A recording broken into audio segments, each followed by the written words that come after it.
Hello everyone, welcome you all in my YouTube channel. Today I am going to discuss about 23rd edition of SET exam, WB SET exam, जो linear algebra question था linear algebra question था उसके बारे में मैं discuss करने जा रहा हूँ। पूरा का पूरा जितना क्वेश्चन था सब लीनियर अलजेब्रा का क्वेश्चन मैं सॉल्व कर दूंगा। ये वीडियो आप एंड तक देखते रहिए, ठीक है। 29th वाला जो क्वेश्चन था, क्वेश्चन बोल रहा है ए मैट्रिक्स, तो लैम्डा एक आइगन वैल्यू है corresponding to X eigen vector होगा फॉर m होगा, तो दैट इंप्लाई करेगा क्या, M X equal to lambda X, right. ये तो ठीक है ना, M X equal to lambda X होगा, ठीक है। नाउ ये बोला है ये m है, हम लोग एक एक करके चेक करते हैं। m के साथ 1 -1 करोगे फर्स्ट ऑप्शन के लिए, a को चेक करोगे -2 -8 5 9, ठीक है। इनके साथ 1 -1 करोगे क्या बन जाएगा, 4 बनेगा, और ये बनेगा -4 बनेगा, तो ये तो 4 हो रहा है, राइट, आइगन वैल्यू। बट 1 -1 के लिए क्या होगा बोला है, ये हो रहा है 4, ये हो रहा है -4, राइट। बट ये 4 × 1 -1 इक्वल टू 4x हो रहा है, बट ये क्या होना चाहिए था, 1 होना चाहिए था, राइट। बोला है 1 के कॉरेस्पॉन्डिंग ये आइगन वैल्यू है, तो फर्स्ट ऑप्शन तो गलत हो गया, ठीक है। नाउ 9 बी ऑप्शन के लिए हम लोग चेक कर लेते हैं। 5 9 -8 -4, इनके साथ 1 -1 को करोगे तो क्या होगा कि 17 हो जाएगा और ये 9 हो जाएगा। ये तो not equal to some k × 1 -1 है ना, तो ये भी गलत है, तो बी ऑप्शन भी गलत हो गया। 6 के लिए चेक करो, 2 2 1 3,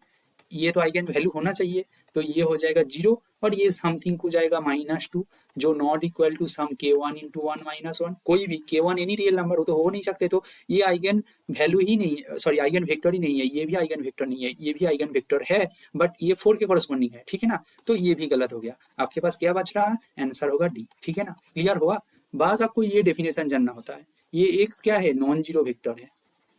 नॉन जीरो वेक्टर है, मतलब वेक्टर में जो भी एंट्रीज है, एक एंट्री एटलीस्ट, मतलब एक एलिमेंट वेक्टर का जो कंपोनेंट होता है, मतलब जो टर्म होता है ना, उसको क्या बोलते हैं, एलिमेंट बोलते हैं वेक्टर का, वो एटलीस्ट 1 नॉन जीरो, मतलब नॉट इक्वल टू 0 होना चाहिए, देन नॉन जीरो वेक्टर बन जाएगा बाय डेफिनेशन दिस वन। तो एम कोई एक ऑप्शन होगा, ये तो नहीं हो सकता क्योंकि वो आइगन वैल्यू आइगन वेक्टर को ही होल्ड नहीं कर रहा है, ये भी नहीं हो सकता, ये भी हो सकता, आंसर हो जाएगा डी, ठीक है। ये एक सेकेंड क्वेश्चन दिया है, जो बोला है 28th नंबर ऑफ क्वेश्चन, बोला है ए एक मैट्रिक्स है, उनका अल्फा एन बीटा एन और eigen value of A power है। तो हमारे पास ए का आइगन वैल्यू तो पहले फाइंड कर लेते हैं, equal to 1 - lambda 1 1 0 - lambda equal to 0 characteristic equation से, तो क्या हो जाएगा, lambda square minus lambda -1 equal to 0, that imply करेगी 1 ± क्या होगा, b² - 4ac means 5/2, 2 eigen value मिल गया। बट दैट इंप्लाई करेगा ए एन के लिए आइगन वैल्यू क्या क्या होगा, आइगन वैल्यू क्या क्या होगा, 1/2 पावर n 1 - √5/2 पावर n। ए का आइगन वैल्यू ये होगा, ए पावर n का आइगन वैल्यू जो λ1 λ2 λ1 पावर n λ2 पावर n हो जाएगा, राइट। यहाँ पे बोला गया है alpha n mod greater than और equal to beta n mod, clearly ये अल्फा n ये बीटा n, कोई प्रॉब्लम नहीं, ये बड़ा है ना, 1 प्लस करके है, मतलब जो ऊपर में टर्म है वो बड़ा है इससे, तो ऑब्वियसली इसका मॉड्यूलस लोगे तो ये कंडीशन होल्ड होगा। नाउ बोल रहा है alpha n tends to infinity, obviously क्योंकि 1 + √5/2 ये ग्रेटर देन 1 है, तो ये ग्रेटर देन 1 है, तो इसका पावर n, तो ये 1 पॉइंट सम पॉजिटिव वैल्यू होगा, तो उसका n करोगे तो ये इन्फिनिटी तक चला जाएगा, तो अल्फा n भी इन्फिनिटी तक जाएगा। बट 1 - √5/2 लेस देन 1 होगा,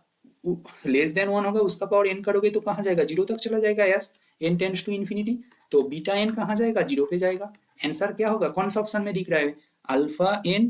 0 पे तो नहीं जा सकते, ये ऑप्शन कट हो गया, ये कट हो गया, बीटा n टेंड्स टू 0 होगा, तो बी ऑप्शन सही हो जाएगा, ये गलत हो जाएगा, तो आपके पास आंसर बन जाएगा बी ऑप्शन, ठीक है। कितना आसान है, बहुत आसान है। नेक्स्ट जो क्वेश्चन आया है वो क्या है कि बोला है a minimal polynomial for a 5x5 matrix A over R is this, ठीक है, दिया है। तो मिनिमल पॉलिनोमियल क्या है, ये मिनिमल पॉलिनोमियल है, मिनिमल पॉलिनोमियल, ठीक है। ये क्या है, x × x - 1 x - 2 का होल स्क्वायर, तो इसका जो रूट होगा ना, उसको 0 करके जो फाइंड करोगे तो उसका आइगन वैल्यू होगा ना, उसका अलजेब्रिक मल्टीप्लिसिटी कितना होगा वो मेरे को पता नहीं है, अभी तक पता चल जाएगा ऑब्वियसली मिनिमल पॉलिनोमियल से, बट नो नीड ना। तो x = 0 1 2 इसका रूट है, तो 0 एक रूट है, और डिटर्मिनेंट ऑफ ए क्या होता है, product of eigenvalues of A. ये सब रिजल्ट आपको पहले से ही पता करना है, क्योंकि ये जो टाइम ओरिएंटेड मतलब टाइम के ऊपर डिपेंड करके एग्जाम होता है, तो आपके लिए बहुत ही जरूरत है। आप कॉलेज वाला एग्जाम दोगे तो आपके लिए मतलब जल्दी से सब कुछ खत्म करना है। मैं अभी यूट्यूब पे आपके साथ डिस्कस कर रहा हूँ तो मेरे पास बहुत टाइम है, मैं धीरे धीरे एक्सप्लेन कर सकता हूँ, बट आपको ये सब चीजें पता करना है, ये सब लिखना नहीं है ना। तो इसका एक आइगन वैल्यू तो 0 होगा, 1 होगा, 2 होगा, बाकी क्या होगा 5 × 5 मैट्रिक्स है तो टोटल 5 आइगन वैल्यूज होगा। बट क्या होगा उससे कोई मतलब नहीं है, क्योंकि एक आइगन वैल्यू 0 हो गया तो प्रोडक्ट ऑफ आइगन वैल्यू 0 हो जाएगा। इसका मतलब होगा a singular,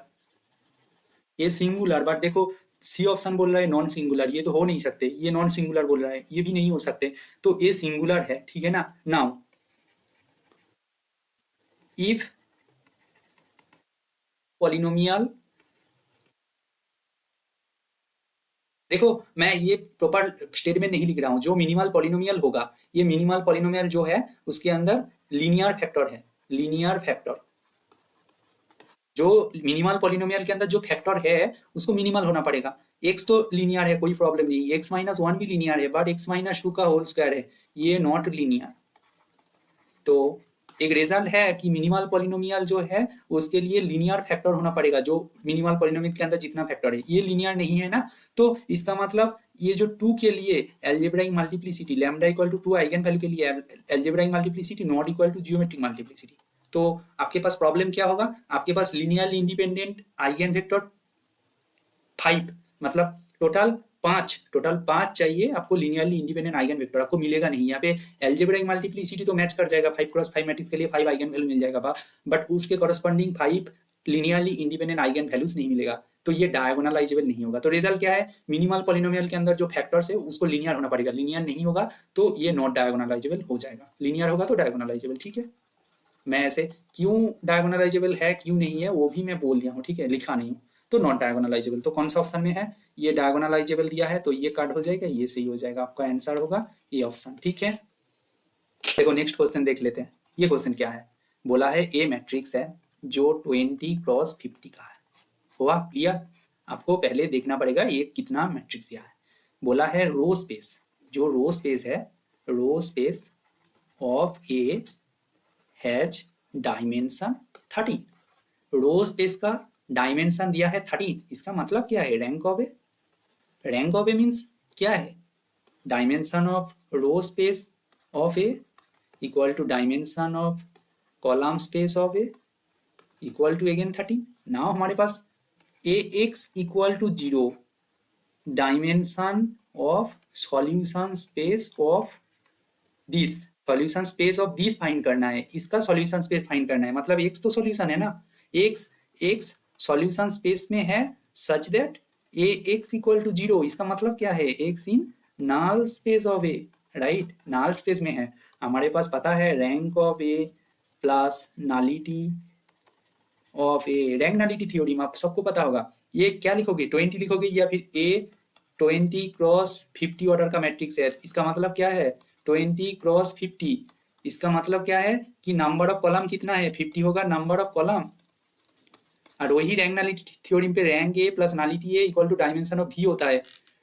T V to W जाएगा, ये जो वी होता है ये क्या है कॉलम स्पेस का डायमेंशन मतलब बोलते हैं ना, मतलब कितना नंबर ऑफ कॉलम होगा, राइट। तो ये क्या होगा, ये 50 होगा, आपको बहुत ही अच्छे से देखना है, इसको आप 20 पुट कर दोगे तो बाई चांस 20 - 13 इक्वल टू 7 आ जाएगा, ये गलत है, आपको ये सब कुछ ध्यान रखना है, अदरवाइज सिली मिस्टेक बहुत होता है।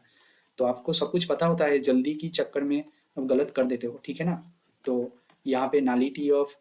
ए क्या होगा 50 - 13 इक्वल टू 37, आपका आंसर हो जाएगा option D, answer option D, ठीक है। देखो अभी एक क्वेश्चन आ गया, ये थोड़ा बहुत इंटरेस्टिंग है। देखो जैसे बोला है कि एक से तो हम फाइंड कर सकते हैं ना, एक्स को मैं मान लेता हूँ ए बी सी डी, कोई प्रॉब्लम नहीं है, एक आर्बिट्ररी, क्योंकि सॉरी ये ए को मानना पड़ेगा, एक्स ऑलरेडी दिया है, तो मैं अभी ए एक्स फाइंड कर लेता हूँ, कोई प्रॉब्लम नहीं। ए को मैं मान लिया हूँ 1 2 0 -1, इसको सॉल्व करोगे क्या होगा, ए बन जाएगा, ये 2a - b बन जाएगा, ये c बन जाएगा, 2c - d बन जाएगा। नाउ एक से फाइंड करोगे क्या होगा 1 2 0 -1, ए बी सी डी, ठीक है। ये क्या हो जाएगा a + 2c, ये क्या हो जाएगा b + 2d, ये क्या हो जाएगा -c, ये क्या हो जाएगा -d। तो एक से -x करोगे तो दोनों को माइनस कर दोगे, तो क्या हो जाएगा -2c, ये क्या हो जाएगा 2a minus 2b minus sorry ये हो जाएगा 2c, एक से माइनस एक्स कर रहा हूँ, ये प्लस हो जाएगा, ये क्या हो जाएगा माइनस नहीं 2b प्लस 2d हो जाएगा, इसको करोगे तो माइनस 2c बन जाएगा, और इसको सॉल्व करोगे तो क्या हो जाएगा, तो ये माइनस 2c हो जाएगा। नाउ बोला है let A in kernel of T, इसके अंदर है दैट इंप्लाई करेगी टी इक्वल टू 0, राइट। मान लिया हूँ टी क्या है एक से माइनस एक से, तो इसका मतलब ये 0 है, 0 मैट्रिक्स लिख लेते हैं, तो यहाँ से क्या आ जाएगा 2c 0 दैट इंप्लाई करेगा c इक्वल टू 0, और 2a इक्वल टू आ जाएगा 2b plus 2d that imply करेगा a equal to b plus d आ जाएगा, right, a equal to b plus d आ जाएगा। तो देयरफॉर हमारे पास जो क्या आएगा, हमारे पास क्या आ गया कि वो जो मैट्रिक्स आया है ये क्या हो जाएगा कि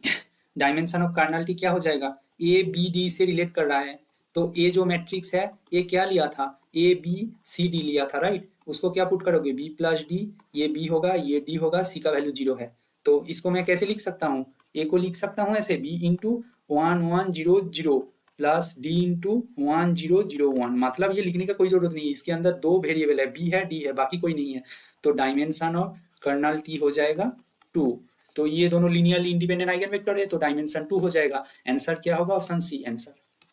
इतना आसान है, मतलब आपको बस थोड़ा बहुत इसके लिए कैलकुलेशन करना था, ठीक है ना। अभी एक क्वेश्चन बच रहा है, ये बोला है क्वेश्चन नंबर 2, देखो हम लोग ऐसे बोलते थे ना, ये जो मैट्रिक्स दिया है 1i0 0 0 0, ये 1 प्लस 2i, मैं ये 2 पोजीशन को लिखा नहीं हूँ, इसको हम लोग complex root 1 plus omega square equal to 0 करके ओमेगा का वैल्यू फाइंड करते थे ना, ओमेगा का वैल्यू फाइंड करते थे, एक को मतलब 1 प्लस इसको x प्लस एक्स का स्क्वायर मान लोगे, जो ये क्वाड्रेटिक इक्वेशन है इनका जो रूट होता था उनको ओमेगा स्क्वायर मान लेते थे ना, कॉम्प्लेक्स रूट उसको ही, तो ये देखो ये 2 टर्म दिया हुआ है वही आता था ना, तो ओमेगा स्क्वायर, राइट, और हमारे पास ओमेगा क्यूब इक्वल टू 1 एक रिलेशन होता था, 1 plus omega square 0 equal to ये होता था, राइट, ठीक है ना, 1 plus omega square equal to 0, ये दोनों रिलेशन होता था, तो ये हो गया। और देखो ये क्या है, ये क्या है अपर ट्रायंगुलर मैट्रिक्स है, अपर ट्रायंगुलर मैट्रिक्स है, अपर ट्रायंगुलर होगा तो ए का आइगन वैल्यूज क्या हो जाएगा, आइगन वैल्यूज क्या होता है डायगोनल एंट्रीज हो जाता है ओमेगा स्क्वायर, तो ए पावर 102 जो है उनके लिए आइगन वैल्यूज क्या हो जाएगा, उनके लिए आइगन वैल्यूज होगा 1 power 102 W power 102 W square power 102, इसको क्या लिख सकते हैं दैट इंप्लाई करेगी 1 ओमेगा क्यूब पावर क्या लिख सकते हैं, ऐसे लिख सकते हैं, इसको कैसे लिख सकते हैं ओमेगा क्यूब पावर ऐसे कुछ 6 8 कुछ पावर होगा ना, तो इसको क्या लिख सकते हैं, ये तो 1 है ओमेगा क्यूब 1 है, उसका जितना पावर करोगे 1 हो जाएगा, ये भी 1 हो जाएगा, राइट, तो आंसर क्या होगा, आंसर होगा 1 1 1, तो ट्रेस ऑफ ए पावर 102 क्या होगा 1 प्लस 1 प्लस 1, आंसर क्या होगा 3, कितना आसान है देखने से ही बन रहा है, आंसर डी होगा, आंसर डी। ये आई थिंक पूरा का पूरा जो 23rd addition of set exam था उनका जो जितना लीनियर अलजेब्रा का क्वेश्चन था मैं सॉल्व कर दिया हूँ। देखो ये जो कॉन्सेप्ट है ये अच्छा लग रहा है तो मेरे साथ जुड़े रहिए, मैं ज़्यादा से ज़्यादा जितना हो पाएगा मैं पूरा डिफरेंट हायर मैथमेटिक्स का जो प्रीवियस ईयर्स क्वेश्चन होगा मैं पूरा सॉल्व कर दूंगा, ठीक है ना। तो अभी बस स्टार्ट है, बहुत कुछ थ्योरी वगैरह सब कुछ मिलेगा, और आपको ये चैनल बहुत अच्छा लग रहा है और ठीक लग रहा है, कॉन्सेप्ट ठीक लग रहा है तो मेरे साथ जुड़े रहिए, और ये channel please like share and subscribe my channel, ये मेरा न्यू चैनल है, थोड़ा बहुत सपोर्ट कीजिए, मैं पूरा का पूरा जितना कंटेंट होगा मैं डिलीवर करता जाऊँगा। Thank you.